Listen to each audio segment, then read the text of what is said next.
Bienvenue très chers compatriotes, l'actualité se poursuit comme j'avais promis qu'on va revenir à chaque fois qu'il y a une petite évolution. La Belgique qui s'exprime à nouveau pour la seconde fois depuis la publication du rapport des experts de l'ONU. La Belgique condamne l'agression et la présence militaire des terroristes rwandais sur le sol congolais. La Belgique exige au Rwanda de pouvoir retirer ses militaires rapidement au risque des sanctions. Ce sont des mesures qui sont prises pour essayer de maximiser la pression sur Kagame avant que les sanctions ne soient déclarées de manière officielle. La déclaration de la Belgique est à suivre au cours de cette session d'actualité. Bien avancé là, très chers compatriotes, Constant Mutamba a remis un sceau à Vital Kamerhe. C'est un signal très très fort pour dire que l'État veille au contrôle de tout ce qu'il faut pour la bonne marche de la République. Vous allez suivre la déclaration de Constant Mutamba. Vous allez aussi suivre comment Kamerhe essaye de corriger un lapsus ou disons, pour Mutamba, ça paraît normal, cette façon de pouvoir s'exprimer, mais Kamerhe trouve quelque chose pour pouvoir critiquer ou essayer de dire des choses. Vous allez, je vais mettre la vidéo, vous allez suivre. C'est quand même triste. Nous, on est là, on est préoccupés pour la question de l'Est. Nous sommes préoccupés par l'avancée des terroristes et de l'armée rwandaise sur le sol congolais. Au lieu que les parlements congolais s'attellent ou s'activent à trouver des lois et des mesures importantes à imposer face au Rwanda, Kamerhe s'hazarde à des choses futiles. Mais suivez quand même. Vous savez, au nom président de l'Assemblée nationale, comme vous le savez, le chef de l'État nous a nommé ministre de la Justice et garde des Sceaux. Et nous nous sommes... Nous nous sommes empressés à valoriser le côté garde des Sceaux. Et donc nous avons fait fabriquer un nouveau sceau officiel de l'État. Et nous vous remercions pour avoir été la première personnalité à solliciter du garde des Sceaux officiellement le sceau officiel de la République. Et donc nous l'avons commandé auprès des Chani Metal. Et voici le sceau officiel de l'Assemblée nationale. Merci. Ok, voilà. Merci qui Kamerhe a lui commis là qui ça vraiment, c'est pas possible. À notre demande, notre requête, vous adressez seulement cette semaine.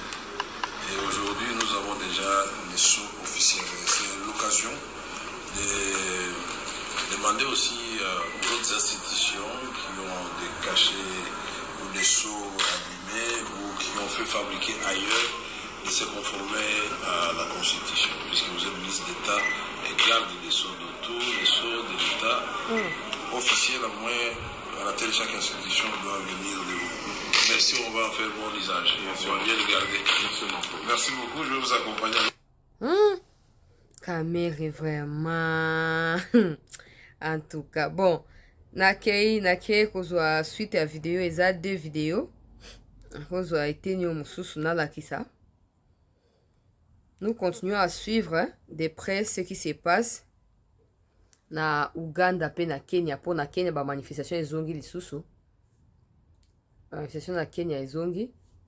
Ou ils allaient entrer na hier avant qu'il coupe sa saut tout ça. Moi discussion inbox avant qu'on déco symboliquement qu'on remette Soana, voilà. Au nom président de l'Assemblée nationale. Peuple congolais, vidéo ya ngwana vous comprendre, Kamerhe il adore.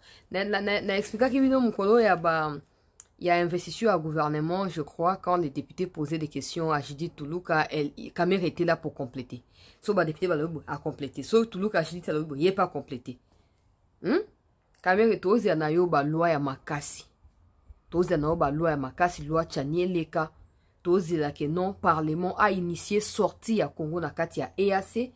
Parlement a initié attitude où ils allaient convenable pour un pays agressif. Parce que jusque-là, ce n'est pas encore le cas. La question de l'Est est à peine évoquée par certains compatriotes curieux. Il faut que le Parlement initie des matinées politiques d'éveil de conscience, comme c'était le cas pendant les temps à MPR.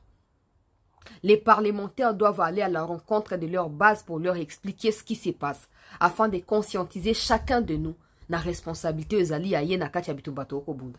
Les parlements doivent prendre des initiatives. Il faut un lobbying important, pas composé des membres des familles sur la liste de la mission.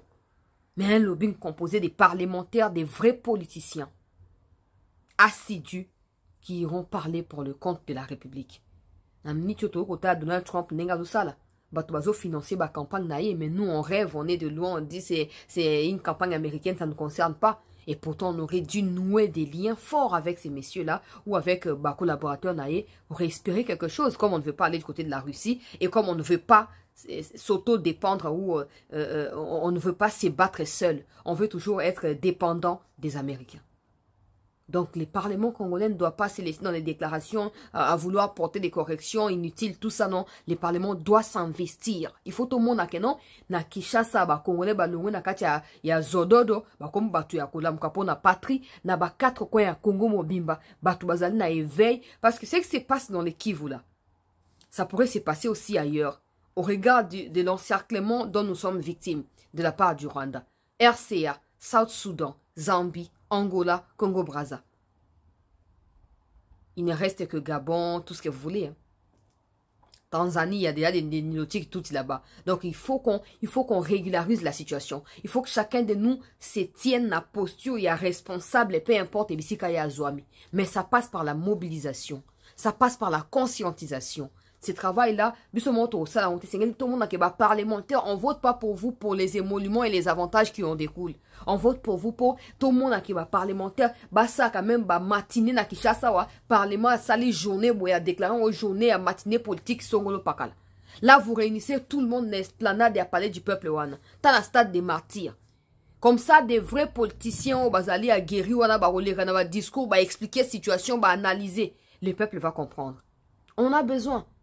Vous pensez quoi? Qu'aujourd'hui, les soutiens doivent bénéficier Kigali et Museveni, c'est pas quelque chose d'instantané, non. Ça a débuté il y a longtemps. Ils ont travaillé dans l'ombre. Et beaucoup de choses ont été faites en termes de préparation avant d'en arriver où aujourd'hui les mondes entiers ferment les yeux face au génocide congolais. Il faut qu'on se réveille. Il faut qu'on se réveille. Il faut arrêter de constituer la délégation officielle d'Abama pour la famille parce que la famille est ignorant. Ils ne connaissent pas les histoires du pays. Il faut qu'on tire bateau, yeba qui est pour Namboka na bango. Wana pona makambotali, Kamerina, Constant Mutamboa qui est au Pessasso. Na kei nangai na makambotali Belgique, peuple congolais. Belgique qui accentue la pression sur les criminels africains Kagame. Pour Nakoyeb Sanaye qui est singeli à tout prix à retirer ba troupe naye. Na mabele ya Congo et puis aluka na ba manière nyonso ya koluka kimia na Congo po ba bitumbo ya mené et umeli mingi. Il y a quelques jours, à l'occasion de la publication du rapport des groupes des experts des Nations Unies qui est mandaté par le Conseil de sécurité, la Belgique s'est à nouveau exprimée très clairement sur la gravité des violations et atteintes aux droits humains et les violations du droit international humanitaire commises par le Rwanda à l'est de la RDC.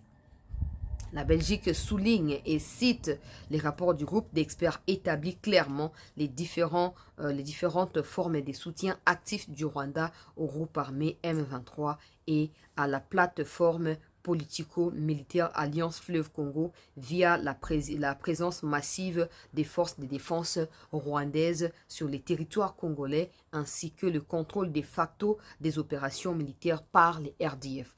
Vous comprenez, hein? Donc, depuis publication, il y a un rapport expert, il y a ONU, la Belgique ne cesse de marteler sur le fait que le Rwanda doit retirer ses troupes dans le Congo, le Rwanda doit arrêter tout soutien aux groupes armés au Congo, le Rwanda doit arrêter les soutiens à l'Alliance Fleuve Congo, qu'on a une anga au procès au banda lobby, donc c'est Kagame Sanini Atika. La Belgique condamne fermement des actions qui contreviennent au principe de la charte de l'ONU et constitue des violations manifestes de l'intégrité territoriale et de la souveraineté de la République démocratique du Congo. Déclaration Oyezali, il y a Madame Roxane Oyezali, ambassadrice, il y a Belgique, Awanakati, il y a RDC, peuple congolais. À Bakissi Alobi, la Belgique invite d'une partie le Rwanda à mettre fin immédiatement à ses opérations militaires dans l'est de la RDC et à y retirer ses troupes et son armement. Et d'autre part, j'invite les M23 La Belgique invite le M23 à cesser des exactions contre des populations civiles.